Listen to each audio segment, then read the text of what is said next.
Palakkad മല്ലൻചാത്തന്നൂരിൽ പൂളപ്പാടത്ത് വാസുവിന്റെ വീട്ടിലേക്കായിരുന്നു police വണ്ടി പാഞ്ഞുപോയത്.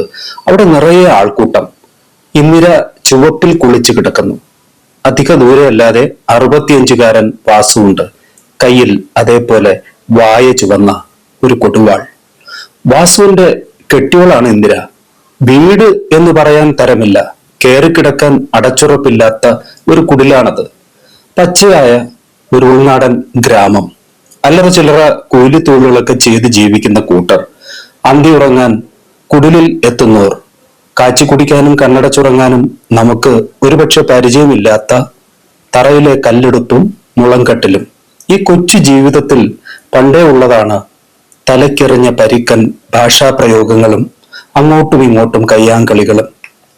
അവർ പിന്നെയും പഴയതുപോലെ ഒന്നിക്കും. അങ്ങനെ ഉന്തിയും തള്ളിയും ഇഴഞ്ഞും എത്തി ഇതുവരെ. വാസു കൊന്നതെന്തിന്, തർക്കമെന്ത് എന്ന് വന്നവർക്കറിയില്ല. അത് വാസുവിനും ഇന്ദിരയ്ക്കും മാത്രമേ അറിയൂ. ഇതിൽ അവിഹിതമില്ല, സംശയരോഗവുമില്ല.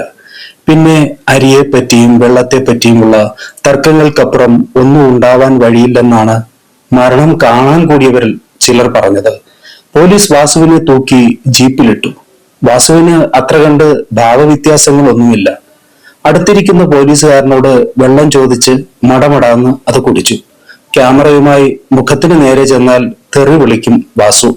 ചിലർ അങ്ങനെയാണ്, തെറിയിലും ഓമനത്വമുള്ളവർ. ചിലർ പറഞ്ഞു ആ സ്ത്രീയും വിട്ടുകൊടുക്കുന്ന ആളൊന്നുമല്ല. അത് പക്ഷേ ഇനി പറയില്ല. ഒരാൾ മരിച്ചാൽ സിമ്പതി മുഴുവൻ അവരിലേക്കാണ് പോവുക. അതൊരു പതിവാണ്. കൊന്നവൻ വില്ലനും ക്രൂരനും ആവും. ചിലപ്പോൾ പിടിച്ചുവാങ്ങി ജീവരക്ഷാർത്ഥം തിരിച്ചാക്രമിച്ച് ജയിലിൽ പോകേണ്ടി വന്ന ദുർവിധി പലർക്കുമുണ്ട്. പക്ഷെ ഇവിടെ വാസുവിനെ കണ്ടാൽ അത്ര നിസ്സാരമെന്ന് നമുക്കും തോന്നില്ല.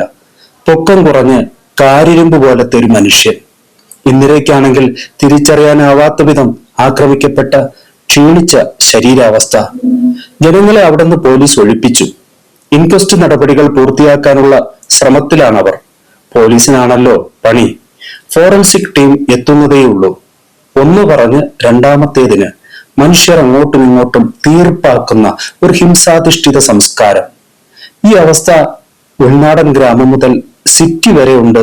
ഇപ്പോൾ അത് കേരളത്തിൽ. അതൊരു നഗ്ന സത്യമാണ്.